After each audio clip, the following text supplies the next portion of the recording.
Trading എങ്ങനെ start ചെയ്യാൻ നോക്കാം. How to start trading. Trading start ചെയ്യാനായിട്ട് ഏറ്റവും ആദ്യം വേണ്ടത് ഒരു ഡീമാറ്റ് അക്കൗണ്ട് ഓപ്പൺ ചെയ്യുക. നിലവിലെ ഇന്ത്യയിലെ ലീഡിംഗ് ഡിസ്കൗണ്ട് ബ്രോക്കേഴ്സായ സറോദ, അപ്സ്റ്റോക്സ്, ഗ്രോ ഇതിൽ ഏതെങ്കിലും ഒരു ബ്രോക്കർ ഉപയോഗിച്ച് ഒരു ഡീമാറ്റ് അക്കൗണ്ട് ഓപ്പൺ ചെയ്യുക. അതിനുശേഷം ട്രേഡിംഗ് ടൂളുകളെക്കുറിച്ച് പഠിക്കുക.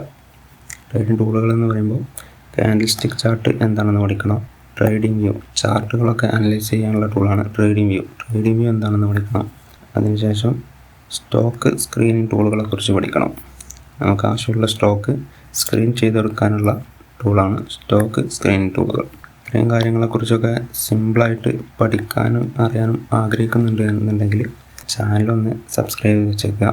തുടർന്നുള്ള വീഡിയോസിൽ നമ്മൾ ഇതിൽ ഓരോന്നിനെക്കുറിച്ചും സിമ്പിളായിട്ട് എക്സ്പ്ലെയിൻ ചെയ്യുന്നതായിരിക്കും. അതിനുശേഷം ഒരു സ്ട്രാറ്റജി ഡെവലപ്പ് ചെയ്യുക. ഒരു ട്രേഡിംഗ് സ്ട്രാറ്റജി ഡെവലപ്പ് ചെയ്യുക. ആ സ്ട്രാറ്റജിയിൽ പ്രധാനമായിട്ടും എൻട്രി എക്സിറ്റ് പോയിന്റുകൾ ഉണ്ടായിരിക്കണം.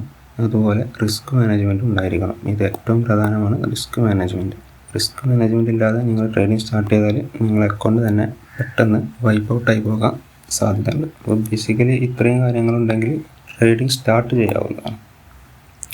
പിന്നെ ഒരു കാര്യം ശ്രദ്ധിക്കാനുള്ളത്, സ്റ്റാർട്ട് സ്മോൾ. ചെറുതായി തുടങ്ങിയിട്ട് കൺസിസ്റ്റൻ്റ് ആയിട്ട് ചെയ്യുക. അപ്പോഴേ നമുക്ക് ട്രേഡിങ്ങിൽ സക്സസ് കൊണ്ടുവരാൻ പറ്റുള്ളൂ.